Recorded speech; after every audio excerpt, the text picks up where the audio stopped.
Assalamualaikum warahmatullahi wabarakatuh. Hai bunda-bunda sayang, ini kelanjutan dari video saya yang kemarin ya. Saya kemarin tuh up videonya pagi, tapi karena seharian banyak kegiatan, sore hari baru saya bisa membuat pupuk dari perut ikan ya. Ini kebetulan saya punya perut ikan ya. Ini saya beli kemarin ikan cakalan sama ikan layang. Yang ikan layangnya udah minggu kemarin, jadi supaya nggak busuk, yang ini saya masukkan di freezer. Jadi ini dalam keadaan beku yang sebelah sini. Jadi untuk bahan-bahannya cukup amatlah sangat mudah, yaitu yang kita perlukan adalah ini tempat saya memiliki tempat bekas es krim, kemudian saya lubang-lubangin kecil-kecil di sekeliling dari toples ini ya. Jadi teman-teman bisa pakai baskom atau apa aja. Kemudian saya ada 2 bagian sekam mentah, lalu 1 bagian tanah, kemudian kopi. Kalau teman-teman punya ekoenzim bisa pakai ekoenzim, dan sedikit air aja ya. Ini airnya sudah saya campur ekoenzim, tapi kalau nggak memiliki ekoenzim, teman-teman bisa pakai air biasa aja ya. Caranya amat sangat mudah ya untuk membuat pupuk dari perut ikan ini teman-teman. Caranya pertama kita masukkan dulu 1 bagian dari sekam. Ini sekam mentah debunya. Nah, ini sekam mentah saya ratakan di dalam. Ini di dalamnya saya ratakan. Lalu setelahnya saya masukkan tanah teman-teman. Ini tanahnya saya tarik dulu. Ini saya masukkan tanah jadi dari setengah bagian tanah ini saya pakai ember ukuran cat yang segini lah. Nggak tahu ini, saya kira-kira aja, yang penting saya bisa taruh di dasar ini. Setelah kita masukkan sekam mentah, kita masukkan tanah, dan pada saat membuat pupuk dari perut ikan ini harus bergerak cepat ya teman-teman. Kalau enggak tuh lalat sudah datang. Jadi fungsi dari sekam kering itu yang di bagian dasar untuk menyerap nanti air lindi ya teman-teman. Jadi sengaja memang saya nggak mau mempergunakan banyak air agar nanti tidak terlalu basah di bagian bawah. Memang disengaja. Jadi cukup air lindi dari sari-sari ikan ini. Ini kebetulan ikannya ada yang beku.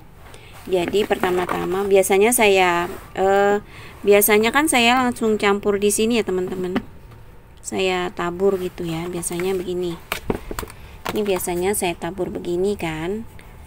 Lalu saya aduk. Kalau teman-teman lihat di video saya sebelumnya, yaitu cara membuat pupuk dari perut ikan. Ini ikan-ikannya kayak gini, cukup utuh-utuh aja. Kita masukkan aja ikannya di dasar gini teman-teman. Jadi geraknya harus cepat supaya lalat-lalat gak datang. Nah, saya letakkan di dasar. Kemudian abaikan ya sendal-sendal yang berkeliaran di situ. Saya taburkan ini bubuk kopi. Nah, saya masukkan bubuk kopi. Fungsinya untuk mencegah bau ya teman-teman. Aduh, ini mengganggu. Nah, setelah itu kita masukkan tanahnya kembali. Ini masih ada sisa kopinya. Jangan dimasukkan semua kopinya. Sebentar ya, saya jeda dulu. Dan penampakannya seperti ini ya teman-teman. Setelah ditaburkan kopi, lalu saya masukkan tanah ke tanah lagi. Nah, ini tanahnya kira-kira segini ya. Nah, hampir setengah lebih dari setengah ya, 3/4-nya. Sebentar teman-teman, biar nggak lama, langsung dituang aja. Nah, ini kebetulan tanahnya lembab, bukan tanah kering, jadi saya nggak mau kasih air terlalu basah, langsung tuang begini. Baru kita masukkan air.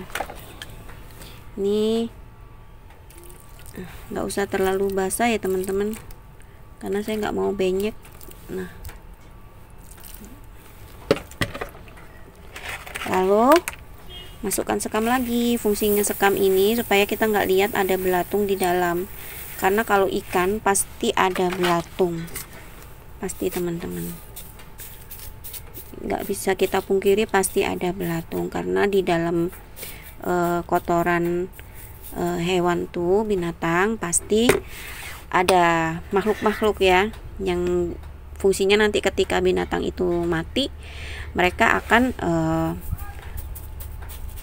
membantu untuk menghancurkan isi perut dan semuanya ya, begitu. Dan untuk di bagian atas ini ndak usah diberi apa namanya teman-teman, tadi harusnya setelah tanah kopi ya teman-teman, cuman lupa saya, tapi bisa ditaburkan di sini. Jadi fungsi kopi ini untuk mencegah bau daripada pupuk kita ya teman-teman, pupuk perut ikan ini. Nah, selesai. Setelah ini kita tutup. Teman-teman bisa buka setelah 30 hari atau 20 hari. Kalau dirasa di 20 hari masih ada belatung-belatung yang masih hidup di dalam, itu sebaiknya kita tutup kembali, nanti kita panen setelah 30 hari. Tapi kalau ada juga yang takut, biasanya 40 hari itu pasti sudah jadi tanah semua, mulai dari kayak si lalat dari belatung tersebut. Setelah jadi belatung kan mereka jadi lalat, itu mereka menjadi tanah kembali. Jadi semuanya bisa diproses, dipanen. Biasanya 30 hari lebih baru bisa kita panen pupuk dari perut ikan ini. Jadi penampakan dari pupuk perut ikan ini bisa saya kasih lihat ya teman-teman. Sebentar, saya jeda dulu. Nah, tuh saking banyaknya tempat baskom di tempat saya teman-teman. Nah, yang ini adalah pupuk dari perut ikan yang udah jadi ya. Jadi biasanya saya simpan di baskom begini teman-teman. Nah, saya rencana mau tambah lagi karena kan setiap minggu saya beli ikan. Jadi supaya saya setiap 2 minggu sekali bisa bikin. Jadi saya mau tambah satu lagi nih, insya Allah kapan-kapan. Kalau yang ini adalah POC dari air beras sama kulit nanas. Nah, ini teman-teman, ini kalau saya seminggu sekali pasti saya siram dengan ini tanaman saya. Lain waktu nanti saya bagikan bagaimana saya cara membuatnya ya. Dan ini tidak beraroma busuk ya, ini aromanya bersahabat banget, aromanya seperti tape. Dan cara buatnya amat sangat mudah, cukup kulit nanas, kemudian air beras yang dicampur dengan gula. Kalau teman-teman nggak punya gula aren, bisa pakai gula putih. Ini saya pakai gula putih, alhamdulillah masih tetap subur tanamannya teman-teman ya. Karena di tempat saya kalau mau pakai gula aren pasti mikir 2 kali karena harganya lebih mahal begitu.